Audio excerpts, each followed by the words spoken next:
Hello, lovelies. There is Mr. James Hallett.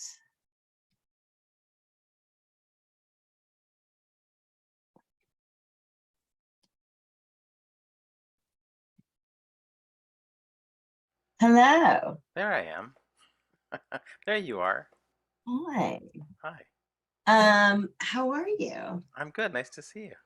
You too. Hi, everyone. Welcome. Everyone's coming in. Hi, everyone. Ernie got picked for a TV show. I wanted to know how that was. Did you Awesome. get it? I think you did. Um, is the chat not working? No, the chat should be working. I see the chat. Is it working? I'll Might here, let not me be see. working. Everyone. Hi everyone. Hello. Let's. Uh, Oh, that might mean we have to make Sarah go in and make her the boss lady because she knows how to fix it. We've been okay. having problems before, so when Sarah shows up, we'll have her fix it for us. Okay. Hi. That's I'm just watching for Sarah. Oh, there. Sarah, I think you have to fix maybe the chat if it's not working.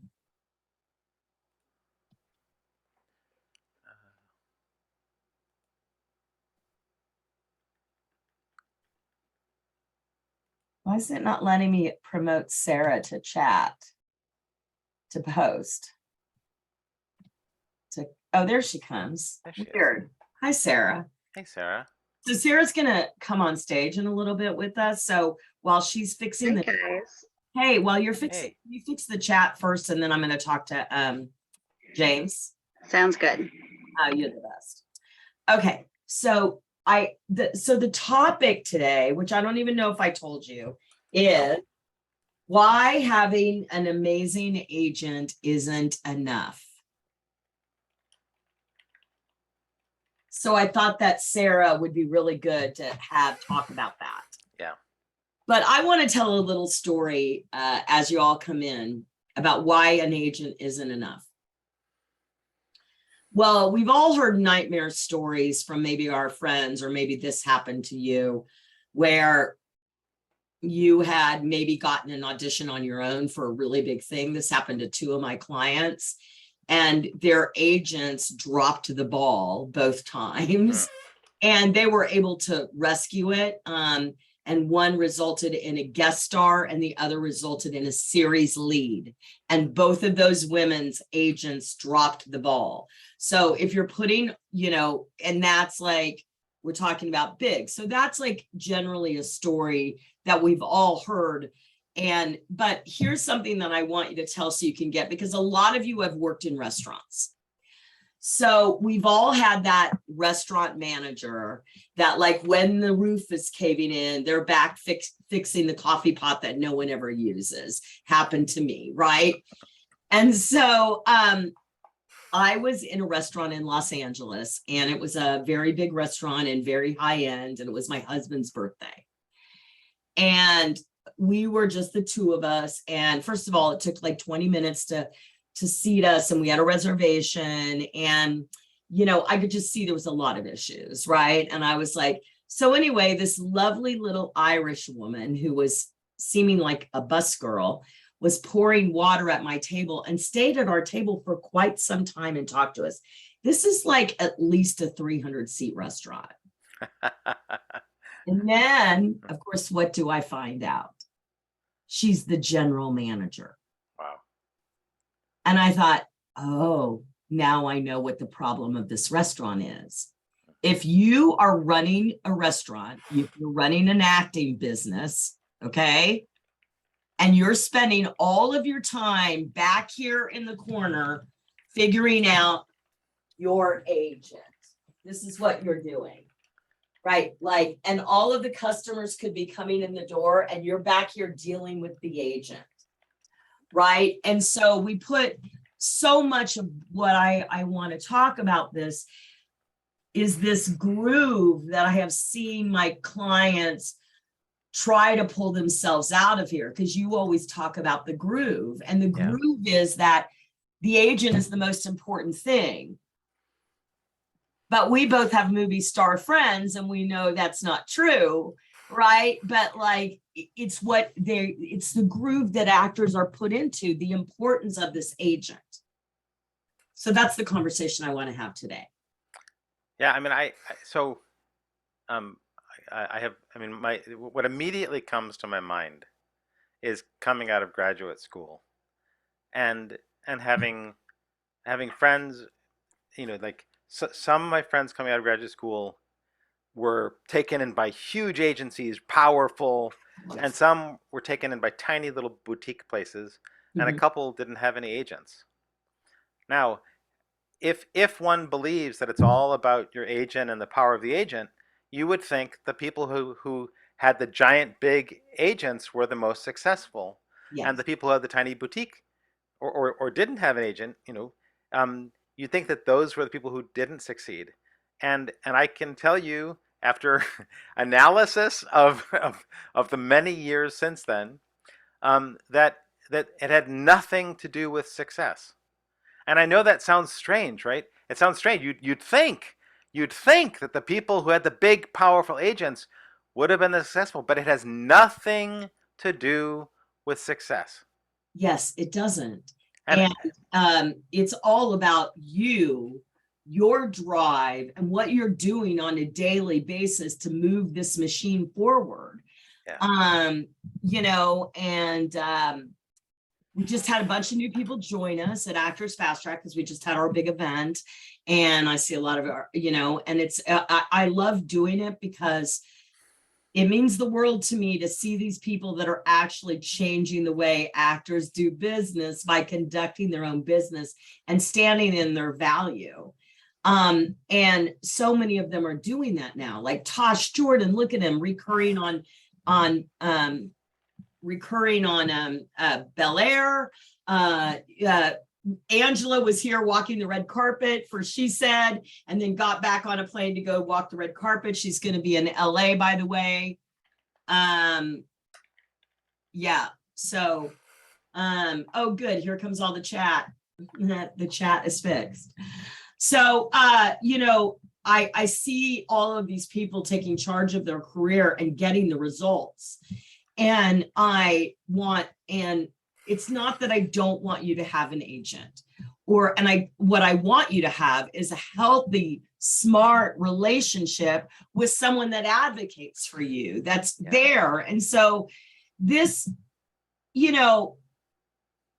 I, so I'm just going to be transparent with you guys.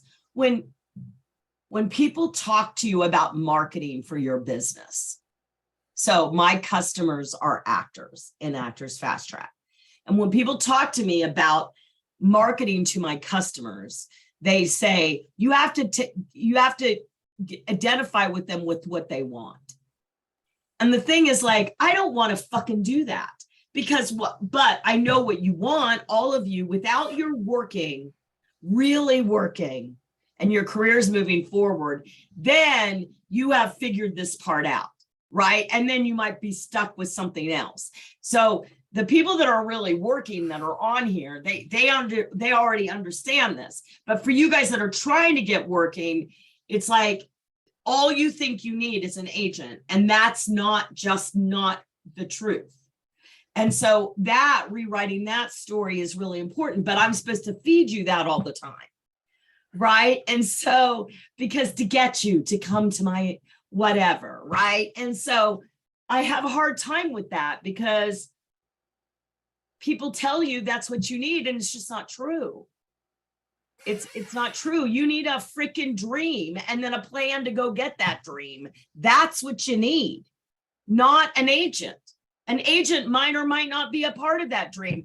I've had actors on the front page of Deadline that don't have an agent, and I have actors on the front page of Deadline that do have an agent. So it doesn't matter. I think that, I mean, you're pointing to something that I think is really important, especially in this moment of our culture, which is the question of information and disinformation. Yes. There's an enormous amount of disinformation. Yes. And the disinformation is always at the service of someone in power, right? So in agents, agents have a reason for wanting actors to believe that agents are necessary. Um, right? I mean, agents want us to believe that we have to have an agent to succeed, because that justifies their existence. Um, and and it's not that agents aren't important. It's that they're not exclusively important, and that we can succeed without an agent. That the question of success in our industry, which is in my terminology, it's that you keep working. Like success means you keep working, and you keep moving forward, and you keep progressing in your career, um, and and there are other ways to do it than have an agent. Um, and I think that you also raise a really good point, Valerie, which is, and you've said this numerous times. As you're saying, you've said this numerous times, um, and maybe it bears repeating because there's so much disinformation out there. Um, but it's about working with the team of people who are working to help us in our career, and building that team in a way that actually supports us. Yeah. I mean, another issue. I'm going to speak to a slightly different issue, but a number of clients I've worked with have discovered that their agent is stuck in a certain mode of trying to sell them. And that actor knows that that's not the way to sell themselves. So even having an agent doesn't mean that the agent is going to market you the way that you know you need to be marketed.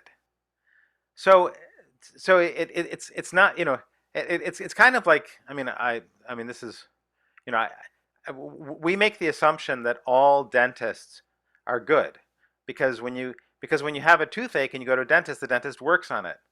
But then you discover that some of the dentists you worked with, they didn't do a good job, and you have to go back and have done work redone, Preach it.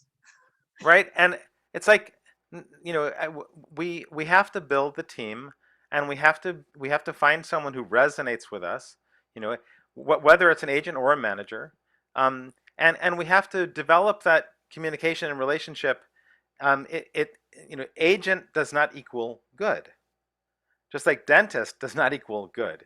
You want to find a good dentist, and you want to find a good agent, and the definition of that, like, what is a good agent? This is another question, right? Like, what is a good agent?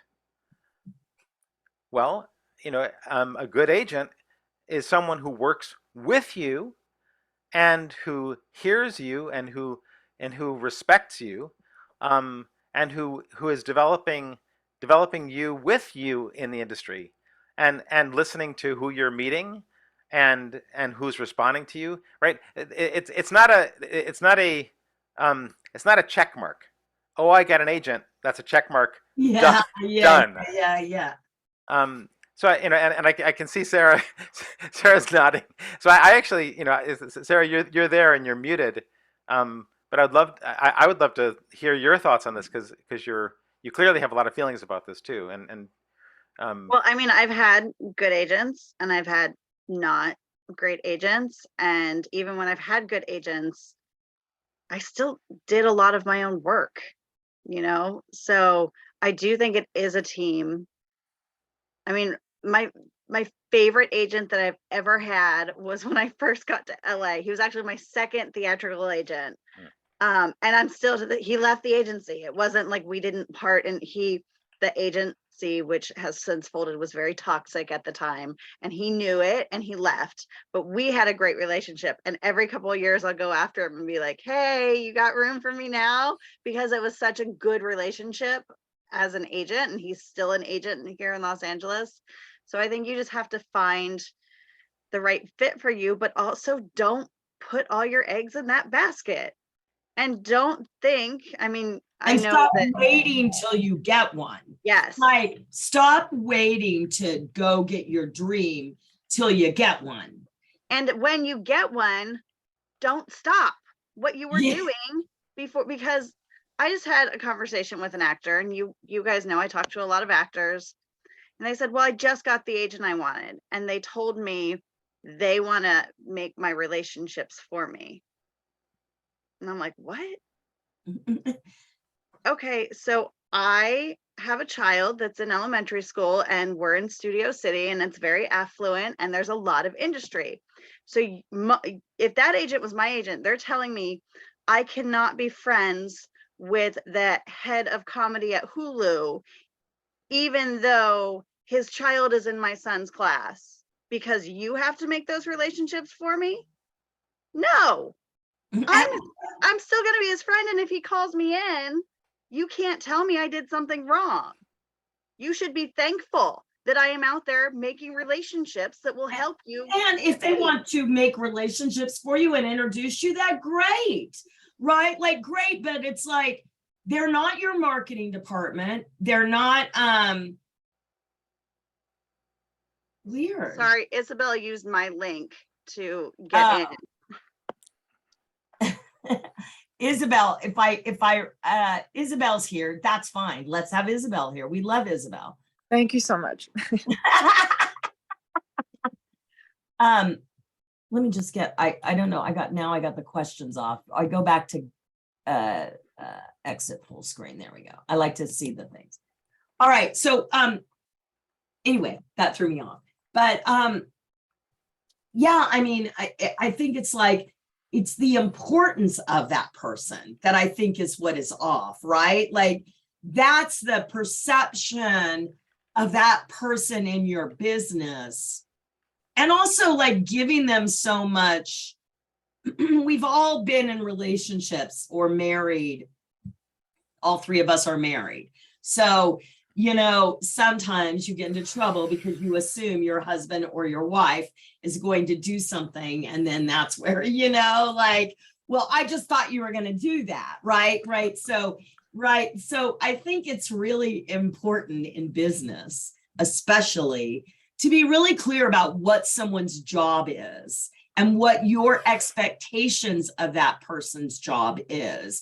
And the more that you can identify, you know, unfortunately, we learn the hard way, like we get with an asshole and then we go, okay, I don't like that. I don't want that again. And then we teach ourselves, you know, and I think the important thing is to look in yourself. And if you keep attracting that kind of person, then there's something going on with you. Right. So if, you know, because whatever coming your way, and then you just learn. I mean, like, Sarah's worked for Actors Fast Track for a long time. So her, like, we had a relationship before Actors Fast Track, but like, we've had to navigate a friendship / business arrangement, you know, so it's like learning to deal with each other. And, you know, I think about Sarah a lot more than I think about an agent. Well, yeah. I want to say, because the title of this is You Get an Amazing Agent. And a lot of people here know that my husband works for one of the top in the world agencies and has for a long time.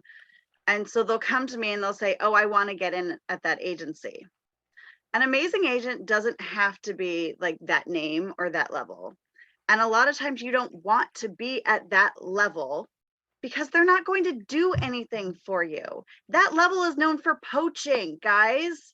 They want you when you already are bringing in money from a huge thing. They don't want to develop you. That doesn't happen anymore. You have to be bringing in money from somewhere. Val and I met with the, what is that department? No, digital department. What are the influencer department? Yeah. At one of these top agencies. And they will bring in people. Sorry. They'll bring in people that are already making 6 to 7 figures from their Instagram, from their YouTube, from their TikTok, and then they'll develop them into crossing over so they can make money on the commercial side, on the theatrical side, on the writing side. I mean, look what they've done with Tabitha Brown. She's published. Now she's getting her own show, right? Like, she was an influencer on TikTok. So, and you know, all that matters is your audience. That's all that matters, y'all. And you bring that with you now. right? And so I think it's funny because they're still using box office, but like, what does that really matter anyway? If Meryl Streep doesn't star in my Netflix show, am I going to drop Netflix? No, it's a different economic model now. So much is changing all of the time. It's crazy. So I think it's really important when you're looking for a good agent to find someone that is woke, someone that is seeing what's occurring in business, someone that thinks ahead of the curve. And yes, I think that's really important. So Val, I have a story to share that happened this morning that you don't even know about. So a lot of you were at the Game Changer, and as you guys know, at the Game Changer, you got a chance to pitch to industry guests. And one of our industry guests was a big commercial director, who happens to be a friend of mine. And several actors followed up with him, and he told me like 2 days later, oh, I've already sent them on to casting for my next commercial that I'm doing in 3 weeks. And I'm like, oh my God, that's awesome. Well, one of these actors is also my friend, and I got a text message saying, do you know if this director's commercial was for this job? Because I had to turn it down since I have a conflict in the car insurance industry. So I text his wife, because I don't have his number, but I'm good friends with his wife. And I'm like, hey, by the way, is this the job he's doing? And she gets back to me and she's like, no, that's not it. It's this. And by the way, he's already pinned your people for the job, even though they don't know it.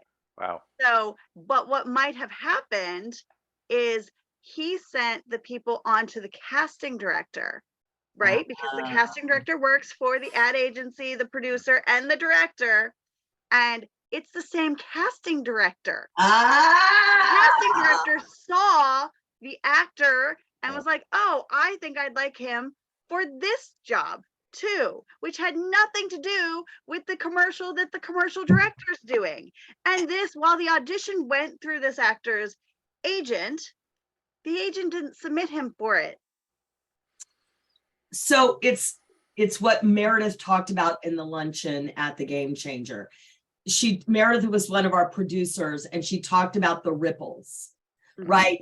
The ripples and how we don't see the ripples. I mean, you guys have to understand that when I was originally doing all the stuff that built my career as an actress, it was all male, and so there were no way that we knew whether they got it, received it, opened it, looked at it, and you couldn't certainly send a sample of you acting. Now it's easy to do, right? And so and so we understood ripple way more than you guys, because now you guys have the gadgets, which I want you to have, email clickers, and are they opening my email? Are they clicking on my link? Are they watching my video? You have all this fucking evidence that your shit is getting rippled, but there's still a part of it that you don't get to see.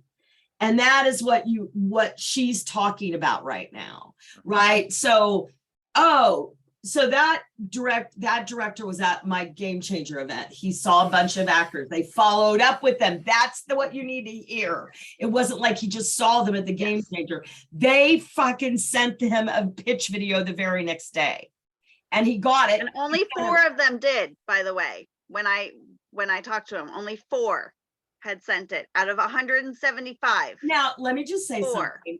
There might have been a couple more, because sometimes it goes to spam. So like, I just want to, because I'm sure there was a client out there that's going, but I said it and I didn't get called in, so I can hear that. So yeah. I'm sure it's out there. So I'm just going to say sometimes that happens. That sucks. I understand, but that's the thing. And just so you know, the actors don't know they've been pinned yet.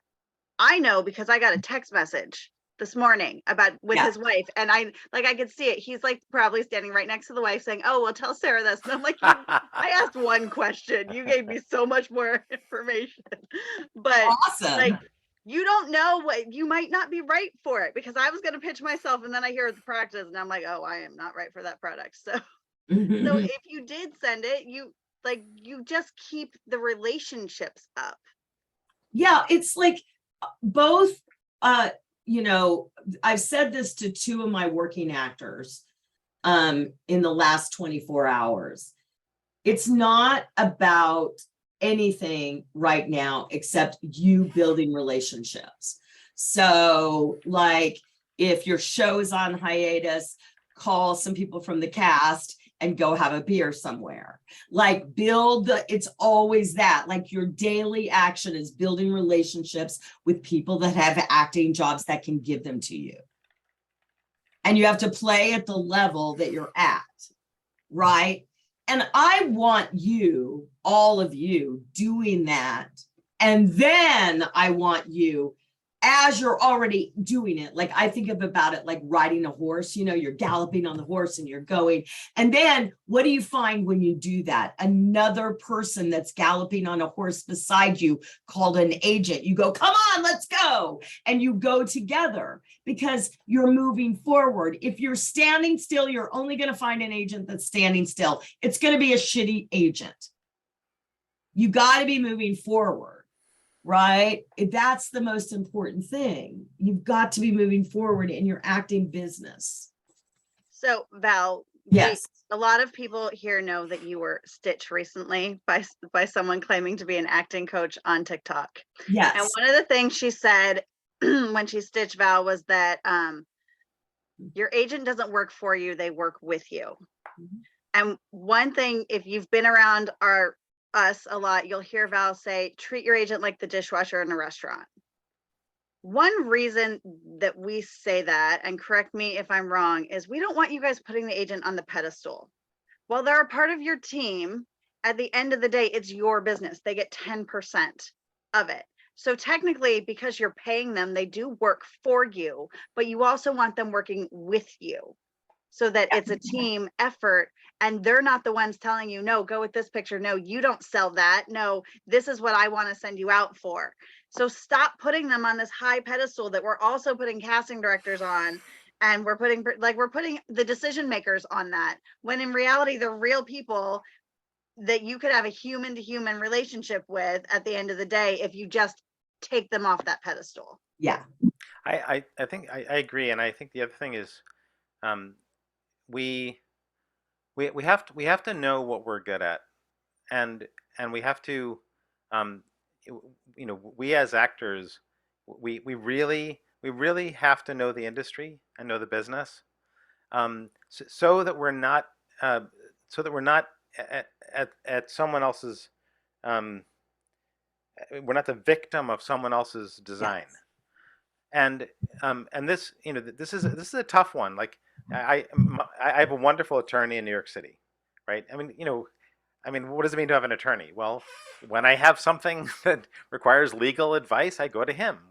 If I'm buying an apartment, selling an apartment, signing a contract, writing a contract, if something is sent to me that I don't understand, that's legalese, right? And we were sitting talking, and he, you know, I was saying to him, God, I hate this fight. I hate the argument and the fight of this. And he looked at me and he smiled and he said, I love to fight. He said, that's why I'm your attorney. And what I would say about that to everybody is, you know, we have to know our strengths. Yes. And we have to be honest about it, and also, you know, like speak to our strengths, right? If there is no one who knows you better than you do. Mm-hmm. There's nobody who knows your insides better than you. And this is important in our industry because a lot of what we do is being truthful and being present. And we have to have the courage and confidence to speak out about the truth of that, and especially in this agent, manager, actor, you know, relationship, right? Whether it's where it's an actor, an artist, and someone who is representing us or speaking to us out in the world, we have to have the courage to say, this is who I am. This is where I really shine. And if we don't know the answer to that, then we've got to figure it out. And that's on us. It's not on them. Yeah.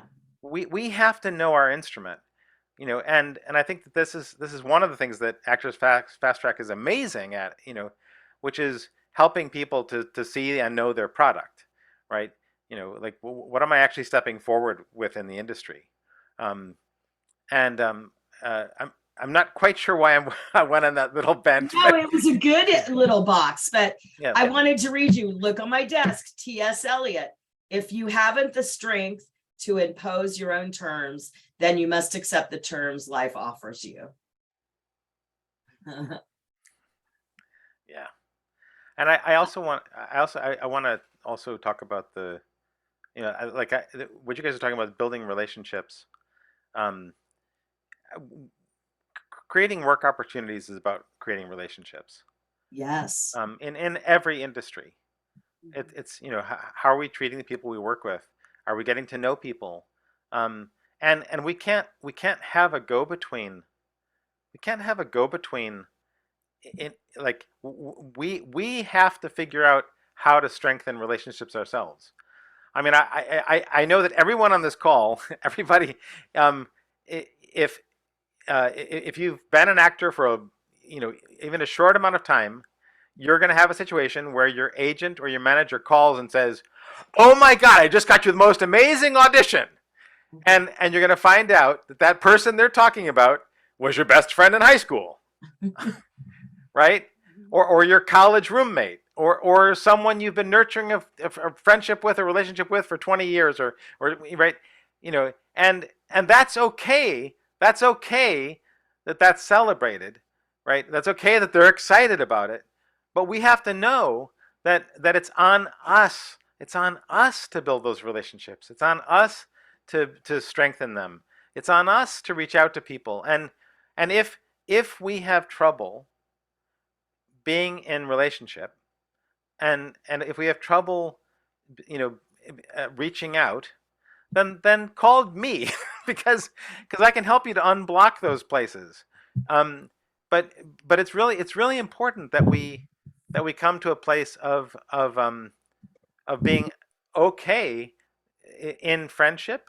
It's okay in communication. Okay putting ourselves out there, and you guys, guess what? It can be scary. Mhm.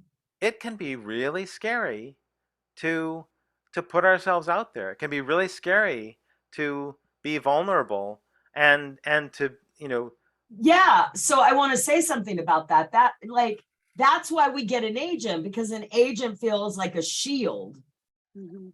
and it's not. Right? Like, oh, if I have this, and it also is identifying that it means you mean something, that you're for real. So that's very much the identifier.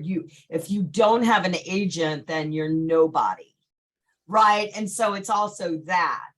Right? So there's a lot of this false narrative that we've attached to just another person that is a sales commission job. Right? And so much of everything that we go through, well, it's pretty much everything we go through, is because the story that we attach to everything that we do, right? That's what mindset shifts are about. You have to make a new story. That's what James has taught me. He's been one of my teachers and guides, in my lifetime, and he taught me that. I heard that from him. I'm sure, so anyway, let's answer some questions, you guys. There's a question in the chat that I want answered before we go to the Okay, Q&A. great. Give it to me. They want to know what it means that the agent dropped the ball at the very beginning. You're talking about. Okay. So the agent dropped the ball one of them did not. So this client pitched herself to the casting director because it was a perfect part and it was a perfect show and it was like for her, right? And so she pitched herself to the casting director, and the casting director said yes, because she'd been building that relationship for a while. And the casting director said yes. She got the audition and then she sent it, like then her agent was in on it. She sent it like normal to the agent, and he didn't send it to the casting director, and there was a deadline. Oh my God. And so she realized that, and she got it to the casting director to make sure, and she booked it. Recurring guest star. So, and now she's got like a huge publicist and everything else, right? Like, hey, right? So that's a drop the ball. The other one dropped the ball. It was a 14-page series lead and audition. And the night before the audition, she got it on her own. She got the script. She had a coach. She was ready to go. The night before the audition, the agent called and said, "We got you an audition, 14 pages. First of all, you don't have a problem with that? Where you say thank you and kiss their ass? Like, you didn't get it for me. I already got it, and I already got the script, and I already got it coached, right? And when I book it, which she did, then you're not my agent and you don't negotiate the contract for me. I mean, like, sever the deal right then and there, right? Which she did, smart.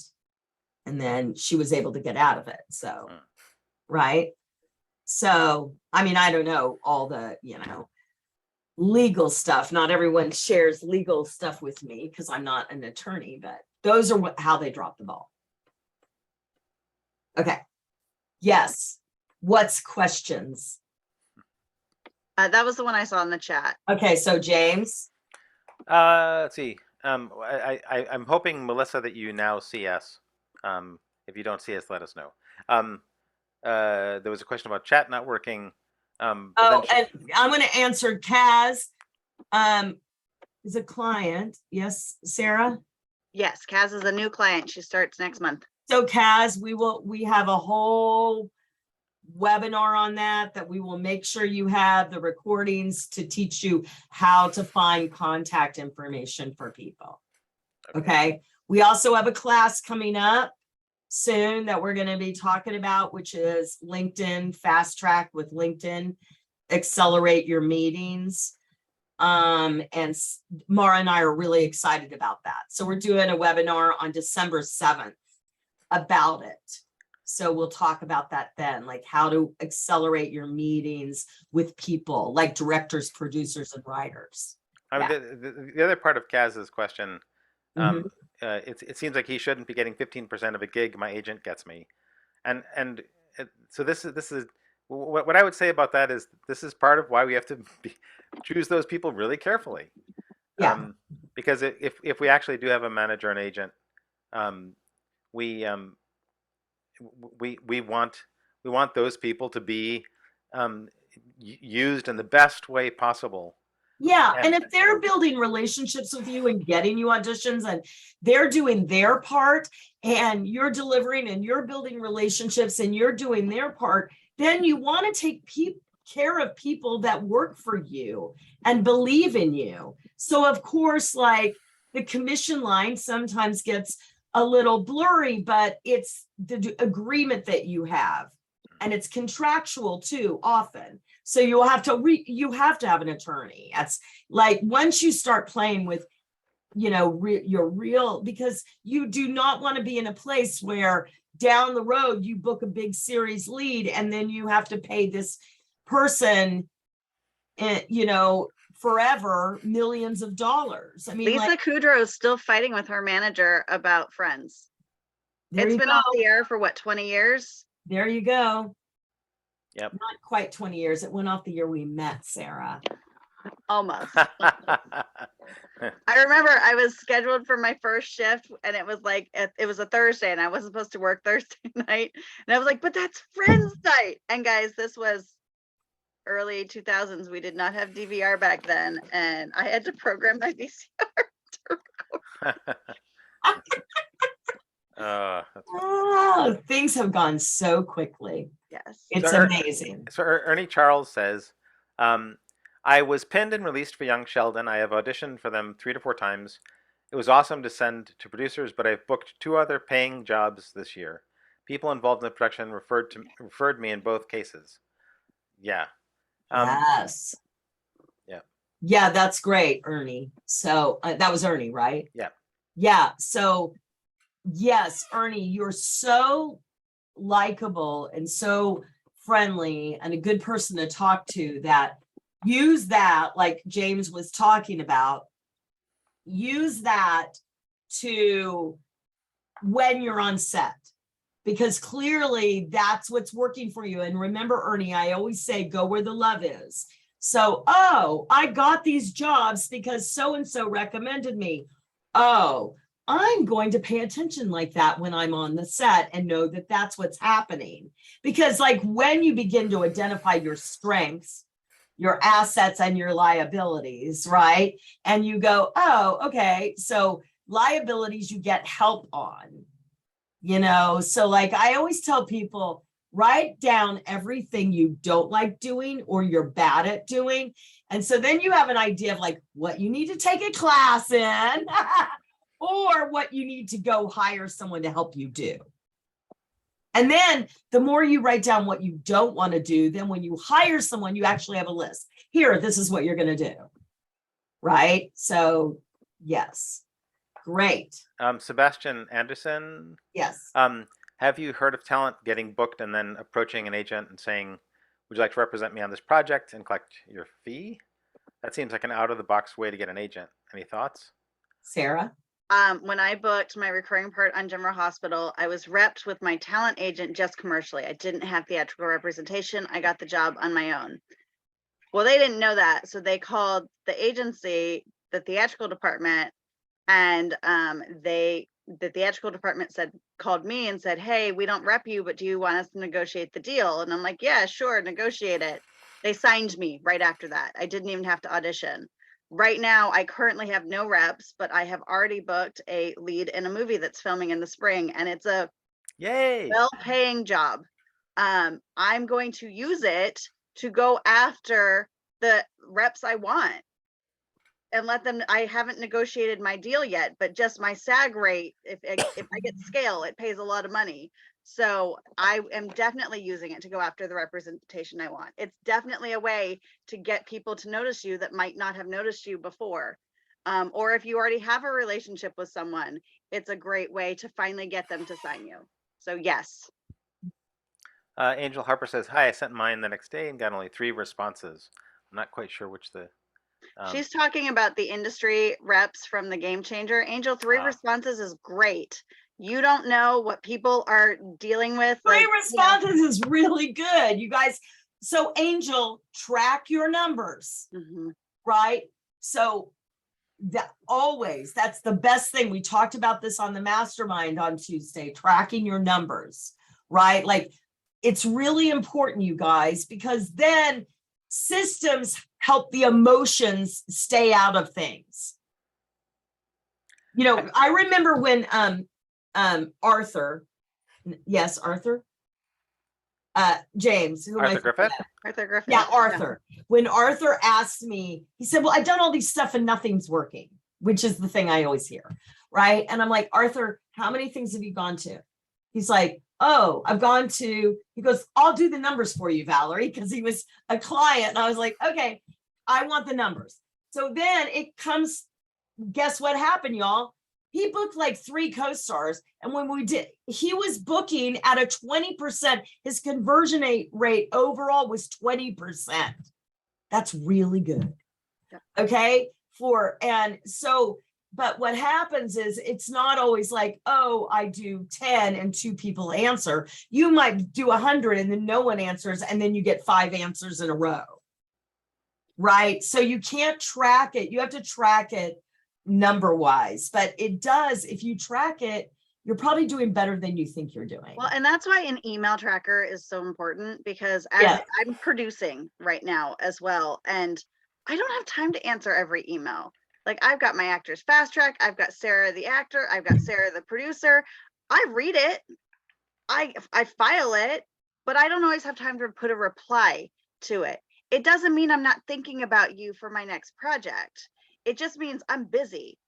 And I also have 2 kids. So you don't know if the email came in. And I know a lot of the people that were on our panels, especially in the LA room, Angel, they all have kids too. because most of them, I know them personally. So like, you never know what happens at the moment they're looking at it. That's why tracking to see if it was opened and then continuing to send them something on a regular basis is the important thing. The reason I know about people being called in for the director's commercials, because I know the director. The actors don't know yet. The actors haven't been called yet. It's not filming for 2 more weeks, and commercials are normally pretty quick. So you just don't know, like, the fact you got 3 responses is really good because not everyone replies. Yeah. The other thing about that too is we our human tendency is to focus on the negative, and it makes sense, right? Because if I'm cooking and I stick my hand into the flame of the fire, I only want to do it once. And so our systems, like the way our human system is designed, is to focus on negative experience, and so we often look to the negative, and it's part of our job to remember the positive. We have to remember the positive. I was rejected when I applied to graduate schools. I was rejected by 4. 4 schools rejected me. Only 2 accepted me. Well, one of the 2 was the Yale School of Drama. Now, I could dwell on why NYU rejected me, or why University of Washington rejected me, or what, right? I could dwell on the 4 that rejected me. And that would be, in terms of percentages, I could spend more time on those because it's a larger percentage. But we have to train ourselves to focus on the positive. Yes. I mean, this is the baseball. If you know baseball statistics at all, when someone says, "Oh, he bats 30% average," it means that 3 out of 10 at bats that person hits and gets on base. Well, that's a really good batter. 3 out of 10 is a really good batter. Yeah. We have to change our own focus so that we begin to celebrate success. And the other thing about that too is we want people to celebrate us. Mm-hmm. And so when someone responds to us, we have to understand that's a super positive thing.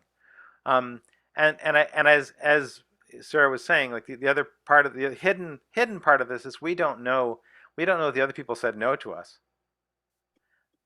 They may just be like, not right now. Yeah, I mean, whenever you do get feedback by accident, like, I always tell the story of like auditioning with all these movie stars for this part and then ending up being set like a week later in a restaurant next to him by accident. And he's like, "Oh, Valorie Hubbard, it came down between you and Rachel Dratch." Like, you never get to hear that, right? Mm. And you're like, oh my God, there was like people that have been nominated for Oscars in that room. And it came down between me and Rachel Dratch. Yeah. So that's really cool. Or I know that I beat out Lori Petty for Resident Evil Extinction. That's pretty cool. Tank girl. So like, because I had inside scoop. Right. And when you have inside scoop, it's always a fortune because it's always makes you feel good. I mean, even if you didn't get it, right. It just makes you feel like $100, it's like so nice. So, okay. We have more questions. Oh, but hey, I want to say something because some of you might need to leave right in at the hour. Listen, I have to tell you something.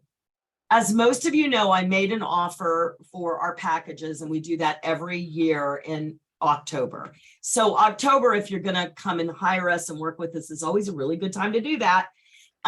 But even more so now because I'm going to tell you something.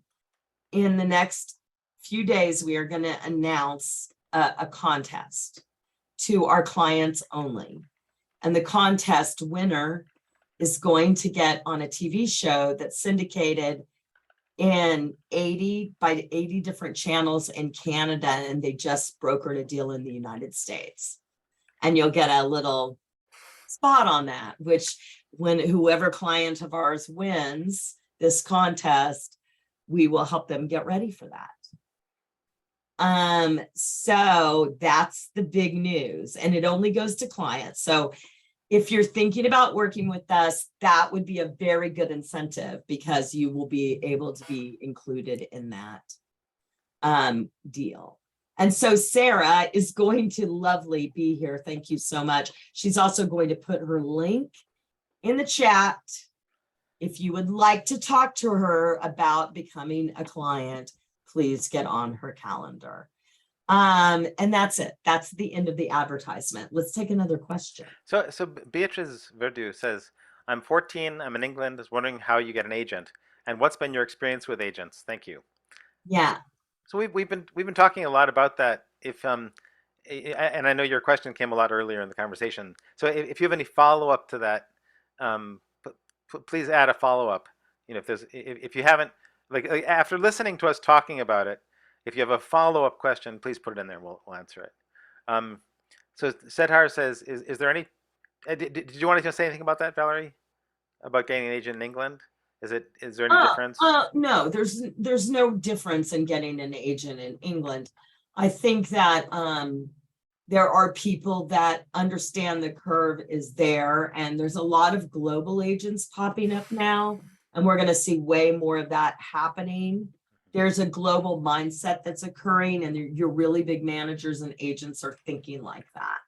And some of my favorite companies, you know, like Identity and what's the one that Independent? Oh my God, what an amazing company. They're really understanding like where we are going globally, and that all actors now are multi-hyphenated. I mean, we have filmmakers, you know, on Deadline. It's all a bunch of our clients that are producers and directors and writers that are really like doing that.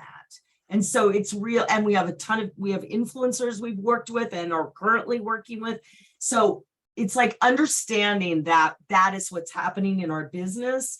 And and so the agents are starting to respond to that. And what happened during COVID was it created a giant pivot. And if you didn't pivot, you lost. And i.e. many big businesses going out of business, right? It's like survival of the fittest right now. So like the good news is it's like it's a great time to be an actor. The best time ever it's ever been. So enjoy it and get on the ride and start doing, you know, but you've got to see it differently. So an agent is a very, very, very, very small part of the story, people. Way more. It just is. It's like you have an opportunity to create a fucking business. And I'm sorry, you're 14. Not like you don't hear that, but like a empire, a platform.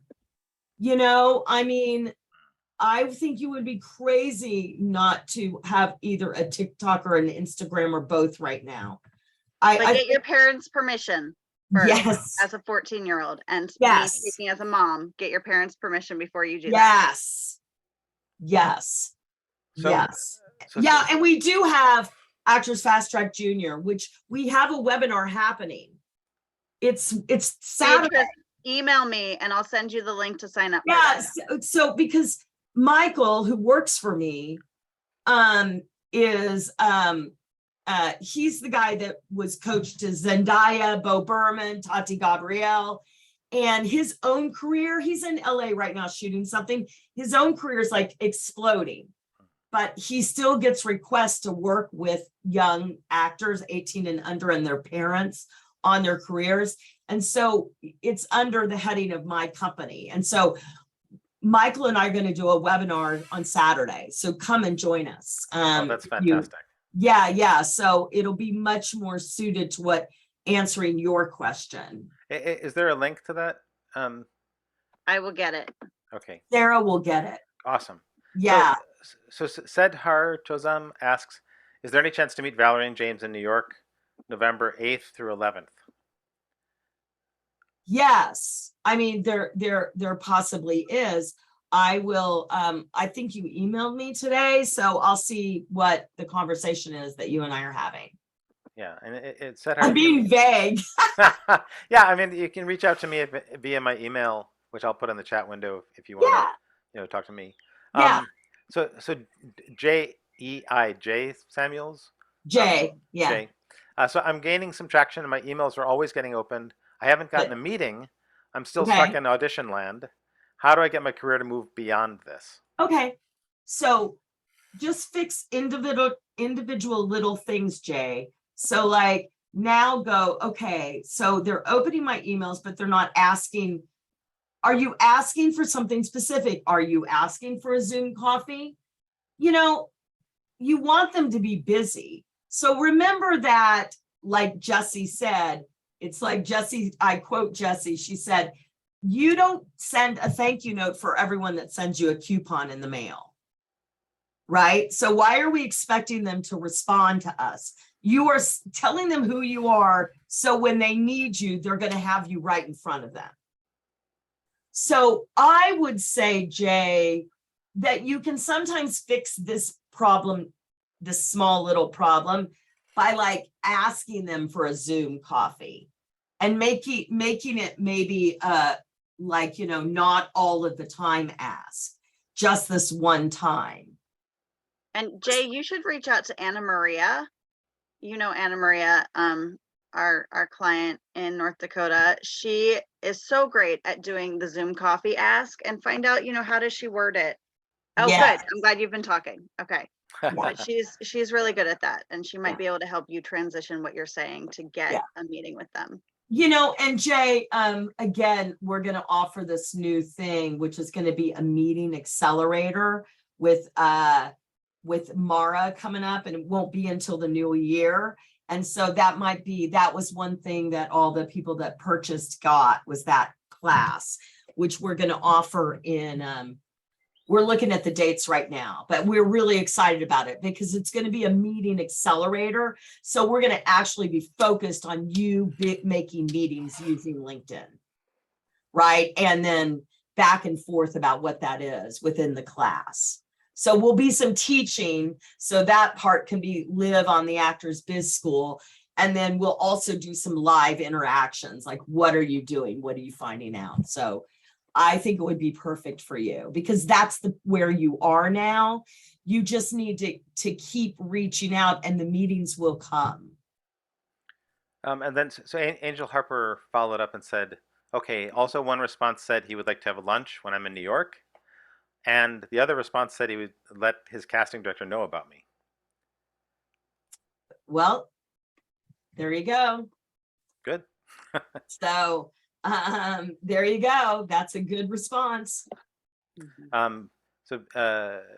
Beatrice followed up and said, how do you join an actors union? What's the best way? If I live in the UK, what do I do? I've seen that a union here is equity. I'm not so sure, but what would be the process in the long run to actually become part of the union? I wouldn't worry about that. Yeah. I wouldn't worry about the union until you have to worry about the union. Especially as a child actor too, because I don't think you have to join right away at a certain, I mean, at least in SAG, there's a time frame and stuff, and it's not something you need to worry about. Yeah, one of the things that I learned in business is don't create a problem before it exists. So, like, you don't need to worry about unions, because the union will find you. Trust me, they do. Like, once you work under them, and if you keep working under them and you don't join, they will come knocking on your door, not literally. They'll send you a letter and say, hey, this is the union. You're now working under it. You owe us X, Y, and Z. Right? So Diane Rothenberg says, how do you see the roles that casting is putting out? I'm SAG, but I don't see those to be able to let my reps know, or better yet, reach out myself. In the current system that exists, which is in America, Actors Access, and in London and UK, it's Spotlight, that it exists that you can't see them.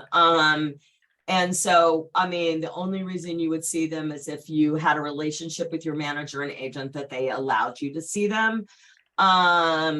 And that is the current in system. And so forever, because it's been in that system since 1971, and I was just 9 years old. So it was, it's been a system for 51 years.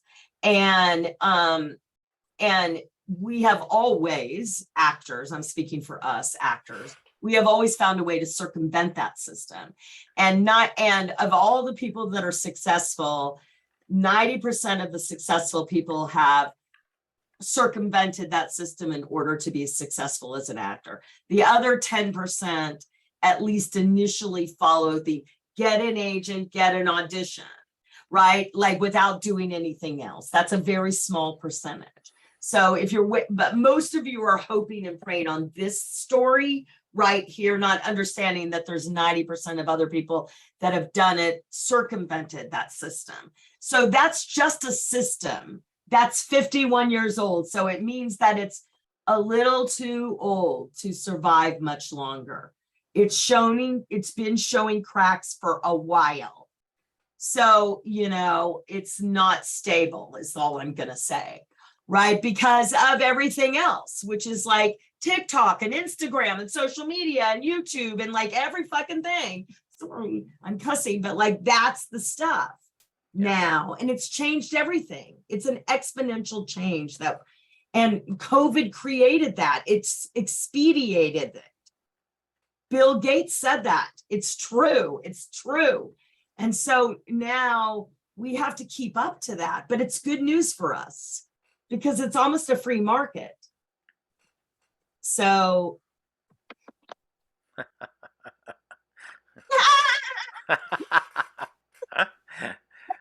but it's always about circumventing the system, right? So if you wait for an agent to get you that way, it's slow. That's the slow way to do it. It's a lot easier to go out now and build relationships than ever before because of digital. Yeah. Next thing will be like a hologram that we'll be able to send of us acting. Then we won't even have to go to studios anymore, and then we'll be replaced with robots. I want to add a thought, which is yes, that we can really target who we're watching in the industry. Like if there's a show, like let's say there's a show that I'm watching that I'm like, oh my God, I am so perfect for that show. Well, that show might be still running, or it might be something that's already been shot. But I can look up the writers and the casting director, and I can look up the creator, the producer. I can look up everybody who worked on that, and first of all, I can reach out to them, right? Because I've already identified them as my type of people, right? Yeah. But I can also then look on IMDb, for example, and see which things are in pre-production. Yes. And I can say like, oh, this writer, I love their writing. I love the shows they've done, and they're in pre-production for this show. And then I can start and research. Then you can read Deadline, and then you exactly. read the book, and then you go, oh, Reese Witherspoon's making it into a movie. I'm really right for that. I'm going to go focus on that. So even if we don't have access to the to the PDF of what's auditioning today, we can still do all of the research we need to do to find out what's happening in the industry, and be in contact with the people who, like, I mean, if you think about it, if someone wrote to you and said, oh my God, Sarah, I love your work. I love what you've done. What are you working on now? You're such an amazing actress, right? Or if someone wrote to Valorie and said, "Oh my God, I saw you in the show, and you are so phenomenal," right? What are you working on? I'd love to know, right?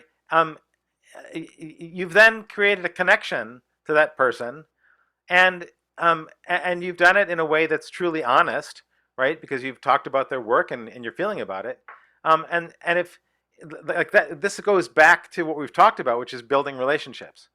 I mean, we can build relationships to the people whose work resonates with us. It's not out of our control. It's so easy when it does resonate. Those are the easiest letters and outreaches I've done. Yeah. Because then, like the story of the Crucible with me, like going to my agent, asking him to get me the audition and him saying no, and me just going and getting the audition and getting the job. Because it was like, if you are running a football for a touchdown, there's going to be people that try to knock you over and do that. And you have to keep going for the fucking touchdown, like until you cannot go anymore. Like you have to go. Right. And so it's the same thing. Like you have to go get the thing that you want. And if an agent's along for the ride, great. If not, great. Right? Like that's the thing. And anyone that you decide to take along with the ride, you decide that. From publicist, stylist, business coach, acting coach, craft services, it doesn't matter, right? Like whatever you're doing in your life, look for the people that pull you up. Mm-hmm. That would be the best advice I could give you. So Jay's question actually fits right into the conversation. I'm doing research setting shows and scenes that I'm perfect for. I volunteered at New York Film Festival to get more involved, but how to get people to respond? And I think that's what we're talking about is. Yeah. So Jay, it's not about getting people to respond. You got to let go of that. Yeah. Let go of that, because trust in the ripple, it will respond.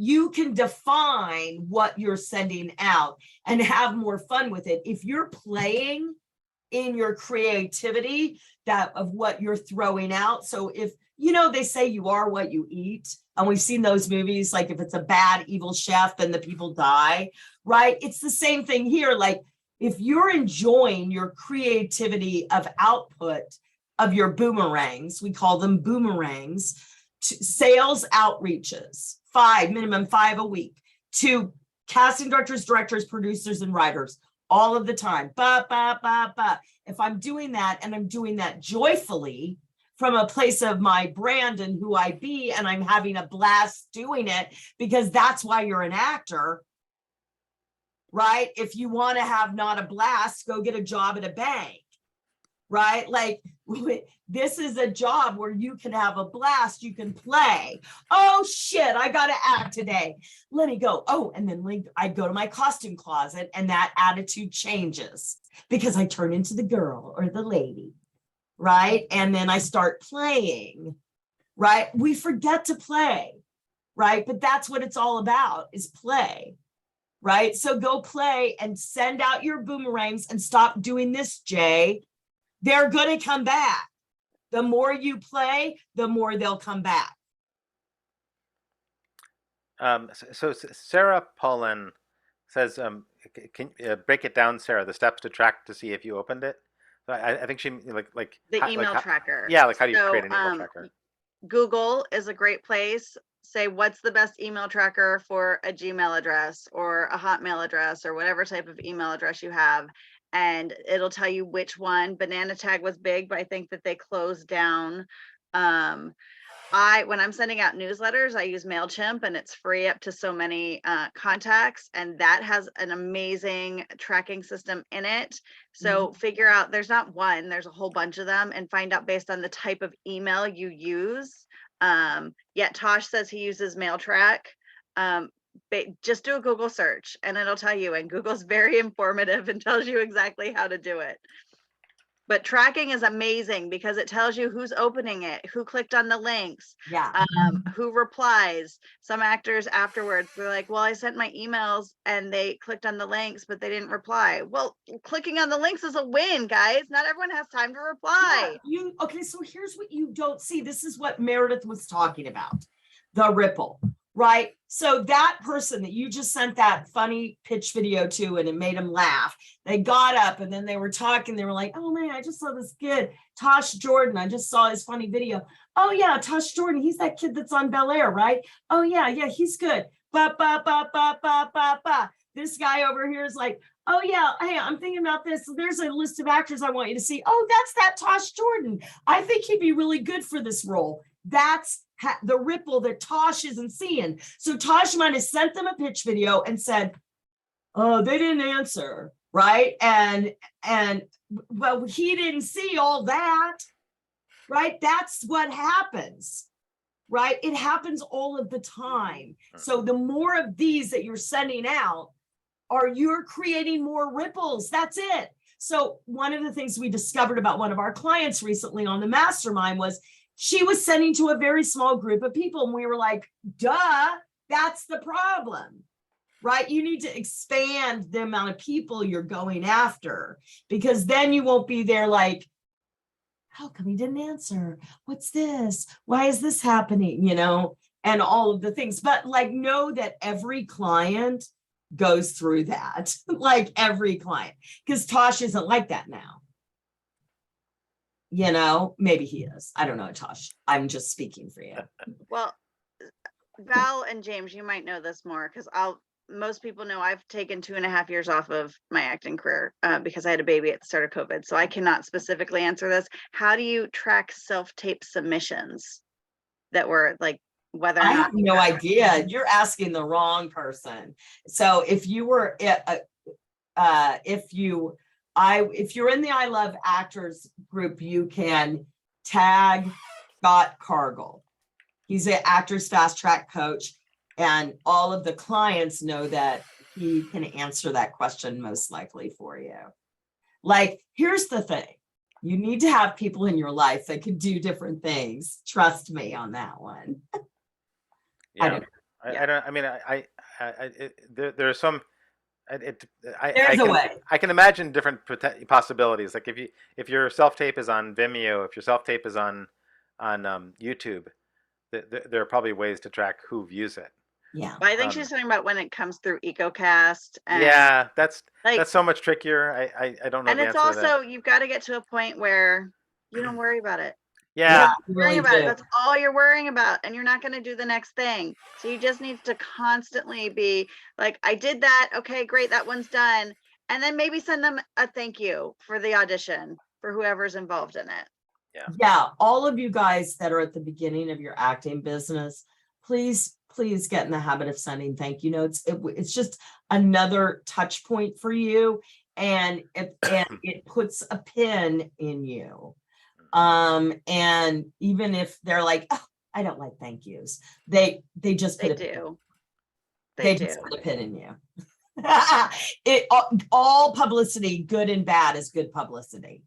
All right, so trust me. We have a client, I haven't seen her on here, Regina Ohashi, who Val last year told her to send a small Christmas holiday gift to everyone that's cast her before or brought her in. She got a direct offer for Law and Order SVU because of it, just by sending a nice thank you for all you've done. And here's like a $25 Starbucks card on me or something, you know, like, hello, that got her like, and SVU is the gift that keeps on giving. It's been on TV for 25 years. And they always need new faces, people. Yeah. Always. And if you don't know how to start when reaching out to industry, like, take a stock of your career. Who's hired you before? Who'd you have a great experience with? And just say, look, I'm looking, you know, it's been a crazy 2.5 years. I just want to say thank you for the time we worked together on this. I hope you're doing well. I hope to work with you again soon. Yeah. And it's a way to start the conversation again. Yes. Yeah, and just let them know that you're back in the game. Yes. I'm getting ready to do it right now. I'm with you. I get it. Totally. 20 Totally. plus years of connections that I have. They're all about to hear from me because I took 2.5 years off. So Roy Mason says, I'm on film location and set as an essay. Should I let the agent know about what's being filmed and who I see and meet for reference, or is it relevant because it's probably fully cast? I've also been writing to casting directors, producers, writers. I sometimes don't know how to follow up when I get a reply. It tends to be kind of a kind answer, like they're already fully cast. I go back to IMDb and there are stuff that pop up. I'm wondering whether I could collaborate more. Sometimes feeling like it's not happening fast enough, but I guess when it does, it never slows down. Yeah. Okay. So Roy, because I do know you slightly, I think that it's for you finding which is part of your brand is your awkwardness. And so, which is probably, you know, this ability to not really be yourself or in an environment that you're in. And so what I want you to do is I want you to embrace you in the environment that you're in and connect with those people. So do your job that you're doing on the film, but also be present to just being you. So it's about the connections that you make on set.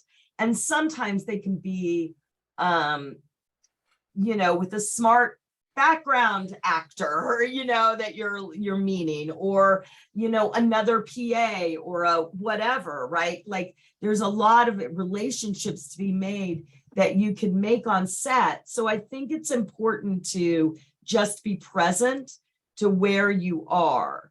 I think the panic of like, oh with my agent and I'm doing this movie and all of that, that feels a little panic to me. And it doesn't feel like it would really produce anything for you. What do you think, Sarah?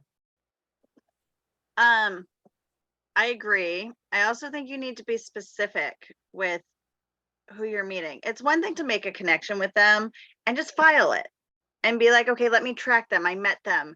Let's see what their next project is over the next couple months. If you guys exchange emails, say, it was nice to meet you. Don't go in expecting a job right away. You need to form the relationship too. Yeah.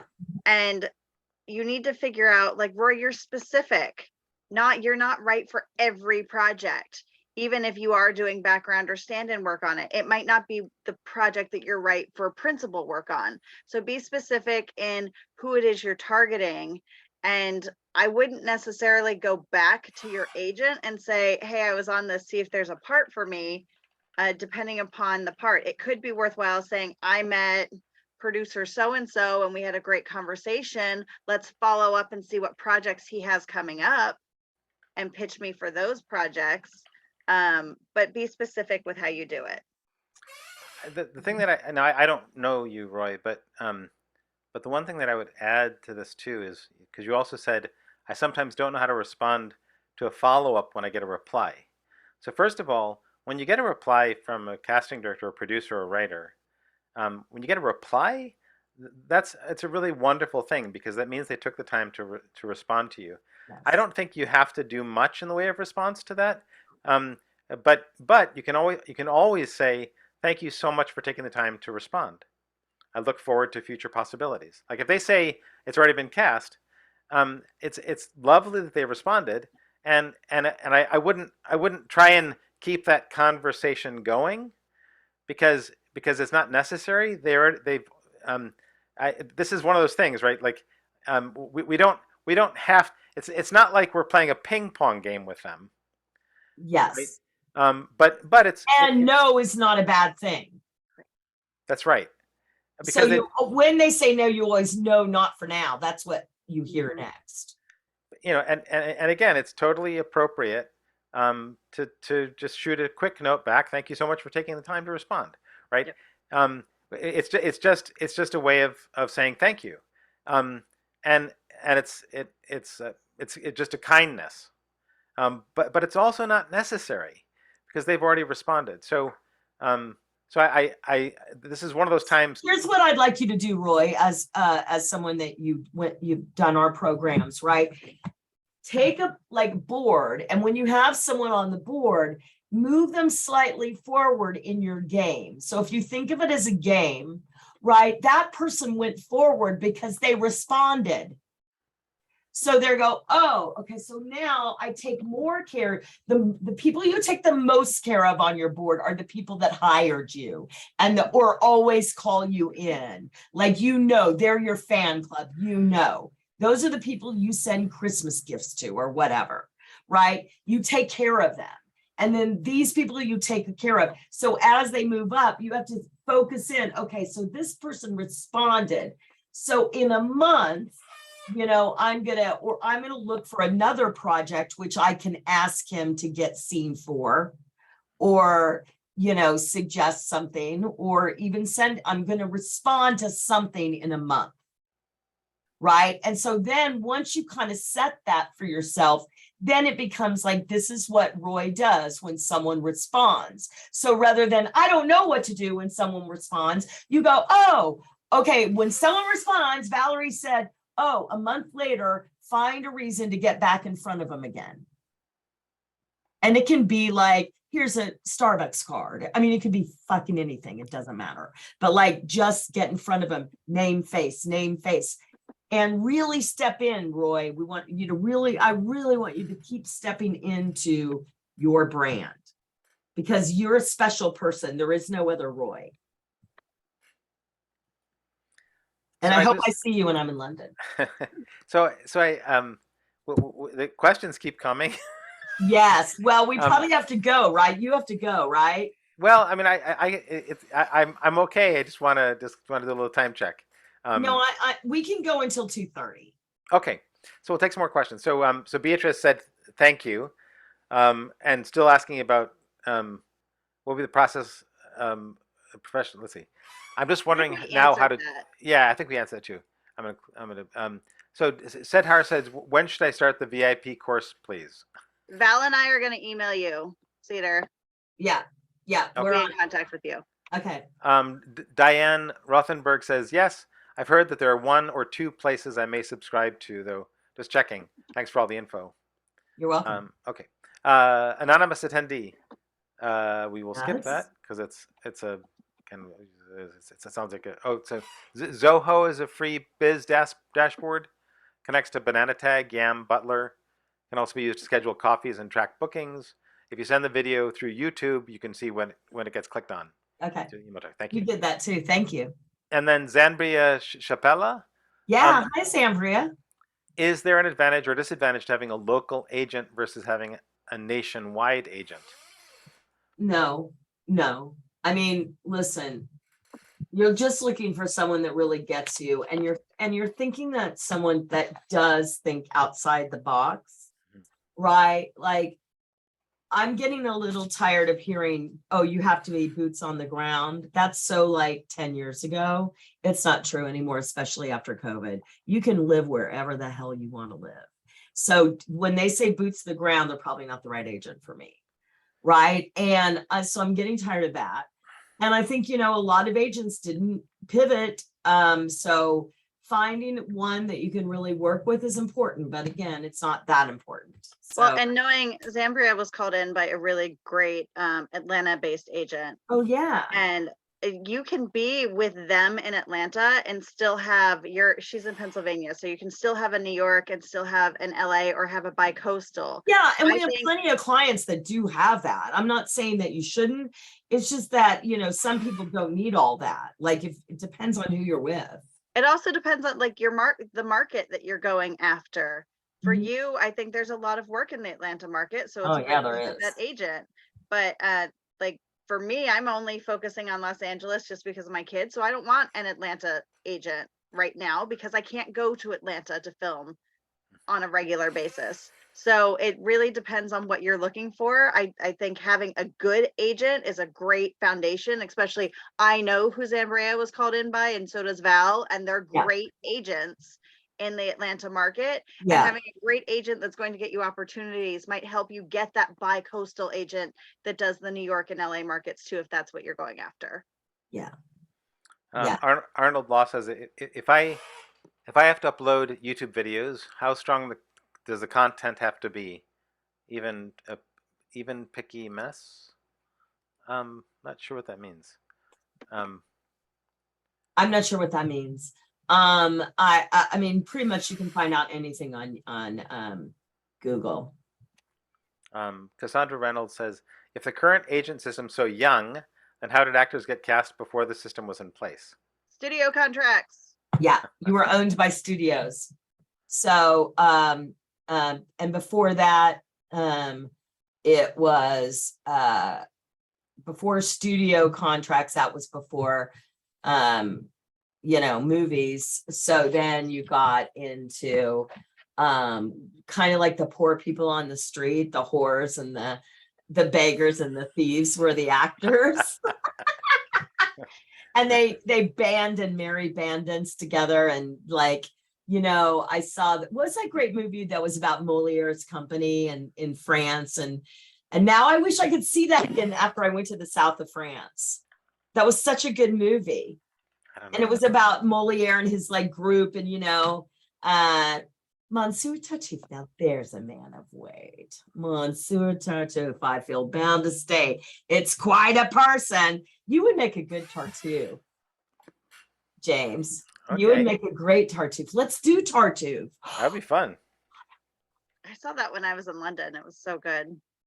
I think that I would make a great Doreen, even at this age, because Doreen could be that old, like, you know, wet nurse that's like, listen, bitch, you know, this guy's a fraud. Am I the only one that sees that? And there's always that character in every Moliere play. And it's so weird that our special guest today is Isabel, who's French. It all comes together now. See, ta-da, that was planned. Oh my God, hilarious. We have outdone all the questions. Yeah.